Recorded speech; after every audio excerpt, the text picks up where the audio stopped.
నమస్కారం, నేను Lakshmi, RGTV 7 news నుంచి. ఈ రోజు మనతో ఉన్నారు SS first step play school principal గారు. చిన్నారుల విద్య, భద్రత, భవిష్యత్ కోసం అడిగి తెలుసుకుందాం. నమస్తే మేడం. నమస్తే. మీ స్కూల్ బయట సంక్రాంతి సంబరాలు చాలా బాగా జరుగుతున్నాయండి. ఓకే, దానికోసం మీరు ఏం చెప్దాం అనుకుంటున్నారు, మాకు కొంచెం తెలియజేయండి. సంక్రాంతి సంబరాలు ప్రజెంట్ జరుగుతున్నాయి మా స్కూల్లో. ఏంటంటే ప్రతి పండగ అనేది పిల్లలకి తెలియాలి. మనకి మన సంస్కృతిని ప్రతిదీ మనం తెలపాలి. వాళ్ళకి చిన్న వయసు నుంచి వాళ్ళకి తెలియాలి. కాబట్టి ప్రతి పండుగ చేస్తుంటామా, అందులో భాగంగా మనకి సంక్రాంతి కాబట్టి సంక్రాంతి సంబరాలు అనేవి జరిపిస్తున్నాం స్కూల్లో. సంక్రాంతి ఒకటే జరుపుతూ ఉంటారా మేడం, లేదంటే అన్ని పండుగలు ఏ పండుగ వచ్చా? లేదు మేడం, అన్ని పండుగలు కూడా జరుపుతామండి. అన్ని మతాలని మనం రిలీజియన్స్ తేడా లేకుండా అన్ని కూడా జరిపిస్తాం. ఈ పిల్లలకే కాకుండా మాకు కూడా సంక్రాంతి కోసం కొంచెం ఎక్స్ప్లెయిన్ చేయండి. తప్పకుండా మేడం, తప్పకుండా. సంక్రాంతి అంటే ఏంటండి, పండుగ ఎందుకు జరుపుకుంటారు? సంక్రాంతి అంటే సూర్యుడు అనేది ఒక రాశి నుంచి వేరే రాశిలో ప్రవేశిస్తారు. అంటే ధనుసు రాశి నుంచి మకర రాశిలోకి ప్రవేశించడాన్ని సంక్రాంతి అంటారు. దాని వల్ల మకర రాశిలోకి రావడం వల్ల సూర్యుడు దాని మకర సంక్రాంతి అని పేరు. భోగి పండుగ ప్రత్యేకత ఏంటి మేడం? భోగి పండుగ భోగి రోజు చెడిని అనేది తొలగించి మంచిని ఆహ్వానించడం భోగి పండుగ చేసుకుంటాం. ఆ రోజు మంటలు వేయడం, చిన్నపిల్లలకు భోగి పళ్ళు వేయడం అన్ని కూడా చేస్తాం. సంక్రాంతి ఎన్ని రోజుల పండుగ మేడం? సంక్రాంతి అనేది 3 రోజుల పండుగ అండి. భోగి, సంక్రాంతి, కనుమ, ఈ 3 రోజుల పండుగ. హరిదాసు ఎవరు, అతని కోసం మీరు ఏం చెప్పాలనుకుంటున్నారు? ఇందులోనే ఉంది. హరి అనేది విష్ణుని కొలిచే భక్తులను హరిదాసులు అంటామమ్మా.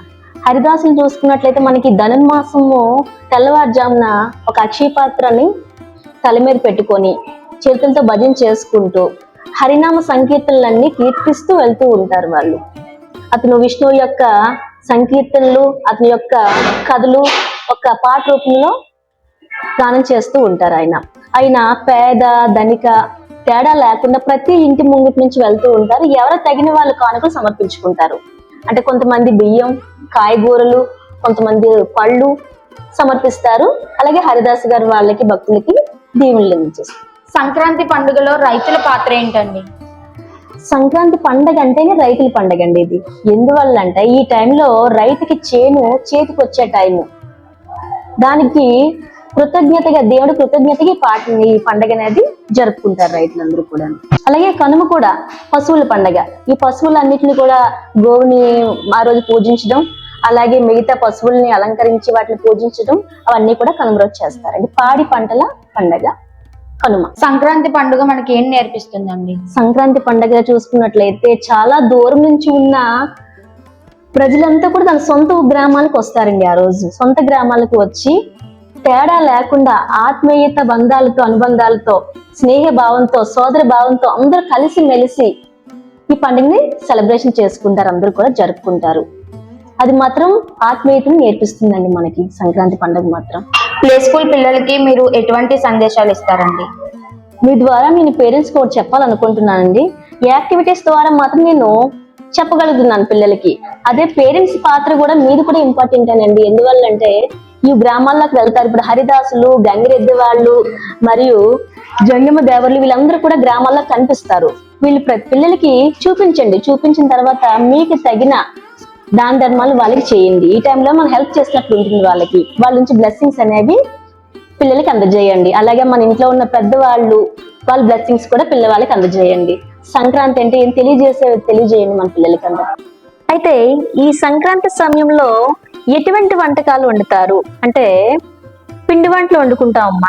మరియు ఆ రోజు కొత్త బియ్యం కొత్త బెల్లంతో తయారు చేసినట్టు పాయసం, బియ్యం మరియు పెసరపప్పు తయారు చేసినట్టు పొంగల్ వండుకుంటాం. మరియు పిండి వంటలు అంటే అరిసెలు, పొంగడాలు, గారెలు, బూరెలు, పూతరేకులు మరియు కోడికూర ఇలాంటి వంటకాలన్నీ వండుకొని తింటాము పండగ రోజు. మరి ఈ పండగ రోజు తల్లిదండ్రులు పిల్లలు చాలా జాగ్రత్తగా చూసుకోవాల్సిన బాధ్యత చాలా ఉంది. మనం భోగి రోజు చూసుకున్నట్లయితే భోగిమంటలు వేస్తాం. భోగిమంటలు వేసే సమయంలో పిల్లలు ముందుకు వెళ్లకుండా చూసుకోవాలి. అదే విధంగా వాళ్ళు ధరించినటువంటి దుస్తులు పాలిస్టర్ క్లాత్స్ కాకుండా కాటన్ క్లాత్స్ ధరించే విధంగా చూడాలి. మరియు సంక్రాంతి రోజు పిల్లలు కైట్స్ ఎగరేస్తారు. కైట్స్ ఎగరేసేటప్పుడు వాళ్ళు ఎక్కడ ఎగరేయాలి? కరెంటు వైర్స్ లేని ప్రదేశాల్లో ఎగరేయాలి. మరియు రోడ్ల పైకి వెళ్లకుండా చూడాలి. ఎందుకంటే వెహికల్స్ తిరిగే ప్రదేశాల్లో, రద్దీ ఉన్న ప్రదేశాల్లో వాళ్ళు ఎగరేయడం సురక్షితము కాదు. కొంతమంది ఇంటి పైన మేడపైన ఎగరేస్తారు. మేడపై ఎగరేసేటప్పుడు మేడకి పెట్టగోడ ఉందా లేదా అని గ్రహించే శక్తి అనేది పిల్లలకు ఉండదు. వాళ్ళు ఏం చేస్తారు? గాలిపటాలు ఎగరేస్తారు. ఎంత దూరం వెళ్తుంది, పైకి ఎగురుతుందా లేదా అని వాళ్ళు ఎంజాయ్ చేసే మూడ్ లో ఉంటారు. కానీ అక్కడ పిట్టగోడ ఉందా లేదా గ్రహించేటటువంటి శక్తి పిల్లలకు ఉండదు. అది తల్లిదండ్రులుగా మనం చూసుకోవాల్సిన బాధ్యత అనేది ఉంటుంది. ఈ విధంగా పిల్లల్ని మనం చాలా జాగ్రత్తగా పెద్దవాళ్ళ సమక్షంలోని సురక్షితంగా చాలా సంతోషంగా ఈ సంక్రాంతి అనేది జరుపుకోవాలి. చిన్నారులకి మీరు ఇంకా ఏమేమి నేర్పిస్తూ ఉంటారండి? మేడం ఇక్కడ కంపల్సరీగా ఆటలు, పాటలు, చిత్రలేఖనం, డ్రాయింగ్స్, అలాగే మన ఇతిహాసాల గురించి అన్ని కూడా ఇక్కడ నుంచి ఇంట్రడ్యూస్ చేసుకుంటూ వెళ్తాం. రామాయణం, మహాభారతం అన్ని కూడా ఇక్కడ నుంచి మేము నేర్పించుకుంటూ వెళ్తాం. మీరు ఇంత యాక్టివ్ గా ఇవన్నీ చేస్తున్నందుకు మీకు ఇంత ఎనర్జీ ఎలా వస్తుందండి అసలు? మేడం ఈ విషయం మీకు నేను చెప్పాలి. ఎందుకంటే నేను ప్రత్యక్షంగా కనిపిస్తున్న నేను మాత్రమే, పరోక్షంగా నాకు చాలా సపోర్ట్ ఉండడం వల్ల ఈ యాక్టివిటీస్ అన్ని చేయగలుగుతున్నాను మేడం. మీకు ఏంటంటే నేను ఒక్కదాన్ని కనిపిస్తున్నాను ప్రత్యక్షంగా. సో వాళ్ళు నా స్టాఫ్ చాలా supportive madam. Day and night నాతో పాటు వర్క్ చేస్తారు. ఏదో శాలరీ ఇస్తున్నాను కదా అని ఏదో ఆ టైంకి వచ్చి వెళ్ళిపోవడం కాకుండా నా వెనుకాతలు చాలా సపోర్ట్ చేస్తూ నాకు బ్యాలెన్స్, ఇటు యాక్టివిటీస్ ని ఇటు ఎడ్యుకేషన్ రెండు కూడా బ్యాలెన్స్ చేస్తున్నారండి. రెండు చేతులు కలిస్తేనే చెప్పట్లు. అదే విధంగా నాకు వాళ్ళ ఎంకరేజ్మెంట్, వాళ్ళ సపోర్ట్ అంతా కలిసింది కాబట్టి నేను ఈరోజు సక్సెస్ఫుల్ గా అన్ని యాక్టివిటీస్ చేయగలుగుతున్నాను మేడం. కొన్ని రోజులు నైట్ 10, 10:30, 11 వరకు కూడా నాతో గడిపే రోజులు ఉన్నాయండి. నా టీచర్స్ అందరూ, నా స్టాఫ్ అందరూ కూడా, ఇవన్నీ ఆయాలతో పాటు చాలా సపోర్టివ్. ముందుగా వాళ్ళకి నేను థ్యాంక్స్ చెప్పాలండి. ఇంత సక్సెస్ఫుల్ గా ముందుకు వెళ్తున్నానంటే కారణం నాకు నా స్టాఫ్ అంతా కూడా. ఈ ప్లే స్కూల్లో ఏ వయసు పిల్లలకు అడ్మిషన్స్ ఇస్తున్నారు? ఈ ప్లే స్కూల్ ఇది ఓన్లీ చిన్న పిల్లలకి సంబంధించింది కాబట్టి 3 to 5 years లో పిల్లలకి. ఇతర స్కూల్స్ తో పోలిస్తే మీ స్కూల్లో ప్రత్యేకత ఏంటండి? మా స్కూల్ చూసుకున్నట్లయితే మేడం మాకు అంతా కూడా యాక్టివిటీ బేస్డ్ లెర్నింగ్ అంటూ ఉంటుంది దీనికి. అలాగే సురక్షితమైనటువంటి, పరిశుభ్రమైనటువంటి క్లాస్ రూమ్స్ అన్ని ఆహ్లాదకరంగా ఉండడం క్లాస్ రూమ్స్ నిర్మించబడినాయి. పిల్లల మానసిక, శారీరక అభివృద్ధి మీరు ఎలాంటి నిర్ణయాలు తీసుకుంటారు మేడం? వాళ్ళకి ఎక్కువ యాక్టివిటీస్ చేయడం ద్వారా వాళ్ళకి అవగాహన అనేది ఫాస్ట్ గా ఉంటుంది. దీనికి నేర్చుకోవడానికి ఇంట్రెస్ట్ చూపుతారు. దానివల్ల ఏంటంటే ఎక్కువ గేమ్స్ కండక్ట్ చేయడం, ఎక్కువ యాక్టివిటీస్ చేయించడం వల్ల వాళ్ళు ఇంట్రెస్ట్ చూపిస్తారు. పిల్లల భద్రత కోసం మీరు తీసుకుంటున్న జాగ్రత్తలు ఏంటండి? పిల్లల భద్రత గురించి అంటే మాత్రం కంపల్సరీగా మాకు టీచర్స్ పిల్లలు పర్సంటేజ్ 10:1 రేషియోలో ఉంటుందమ్మా. ప్రతి 10 మెంబర్స్ పీపుల్స్ కి కూడా మనకు ఒక టీచర్ ఉంటుంది. అలాగే ఒక క్లాస్ రూమ్ లో ఒక ఆయా.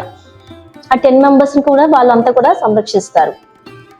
అలాగే CCTV, ప్రతి క్లాస్ రూమ్ లో ఒక CCTV. చిన్న వయసులో ప్లే స్కూల్ అవసరమైన పిల్లలు ఎంతమంది ఉంటారు, ఎంత వరకు ఉంటారని మీరు భావిస్తున్నారు? చిన్న పిల్లలకి ప్లే స్కూల్ అనేది అవసరమే అని చెప్పాలమ్మా ఈ రోజుల్లో. ఎందుకంటే వాళ్ళ ఇంటి దగ్గర ఉన్నట్లయితే పేరెంట్స్ బిజీ లైఫ్ లో డ్యూటీలకు వెళ్ళడం, వాళ్ళ పనుల వాళ్ళు నిమగ్నం అయిపోతున్నారు. వాళ్ళతో టైం స్పెండ్ చేయట్లేదు పిల్లలతో. వాళ్ళు ఈ టైంలో మొబైల్స్ కి టీవీస్ కి ఎడిట్ అయిపోతున్నారు. వాళ్ళకి మాటలు రాకుండా మానసికంగా కొంచెం ఇబ్బంది పడుతున్నారు. అలాంటి వాళ్ళ గురించి కంపల్సరీ ప్లే స్కూల్ అవసరమని చెప్తాను నేను. ప్లే స్కూల్ ఎంపికలో పేరెంట్స్ తప్పనిసరిగా గమనించాల్సిన జాగ్రత్తలు ఏంటండి? కంపల్సరీగా ప్లే స్కూల్లో చూసుకున్నట్లయితే కేరింగ్ విషయం చూసుకోవాలి జాగ్రత్తగా పేరెంట్.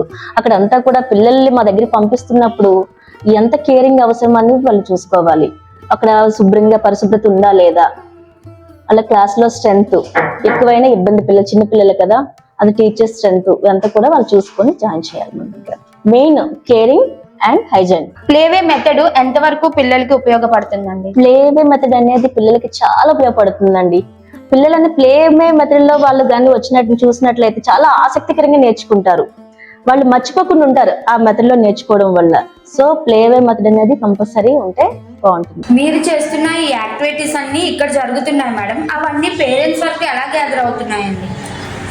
పేరెంట్స్ కిడ్ నా దగ్గర పంపించినప్పుడు మార్నింగ్ నుంచి ఈవినింగ్ వరకు నాకు పిల్లడు ఏం చేశాడు, వాళ్ళ యాక్టివిటీ ఏంటి, ఆ రోజు ఏం నేర్పించారు, ప్రతిదీ కూడా వీడియో రూపంలో గ్రూప్లో పోస్ట్ చేపిస్తానండి. అలాగే బయటికి మనకి తెలియాలంటే ఇన్స్టాలోని యూట్యూబ్లో కూడా మనకి మన వీడియోస్ అన్నీ కూడా అప్లోడ్ చేస్తాం. మీరు ఇక్కడ చిన్నారులతో ఏ విధంగా ఉంటారు మేడం? ఇక్కడ పిల్లలతో మేము చాలా ఫ్రీగా ఉంటామండి. ఇక్కడ చాలా ప్రేమతో వాళ్ళ దగ్గర తీసుకుంటాం. ఎందుకంటే వాళ్ళు ఉదయం నుంచి సాయంత్రం వరకు మాతో ఉండాలి. ఆ ఎప్పుడైనా వాళ్ళకి కల్పిస్తూనే ఉంటారు. అంటే పేరెంట్స్ మర్చిపోయి మాతో ఉండాలంటే చాలా ప్రేమపూర్వకంగా ఉంటారండి పిల్లలతో. ఈవెన్ ఆయాలో నేను టీచర్స్ అవన్నీ అందరూ కూడా చాలా ప్రేమగా శ్రద్ధ వహించి టైం స్పెండ్ చేస్తారు. మీ అమూల్యమైన సమయాన్ని మాకు ఇంతసేపు కేటాయించినందుకు చాలా థ్యాంక్స్ మేడం. మా SS first step play school తరఫున విద్యార్థులకు, వారి తల్లిదండ్రులకి, అలాగే మా స్టాఫ్ కి, కుటుంబ సభ్యులందరికీ కూడా సంక్రాంతి శుభాకాంక్షలు. చూసారు కదండి, ఎస్ఎస్ ఫస్ట్ స్టెప్ ప్లే స్కూల్లో సంక్రాంతి సంబరాలు.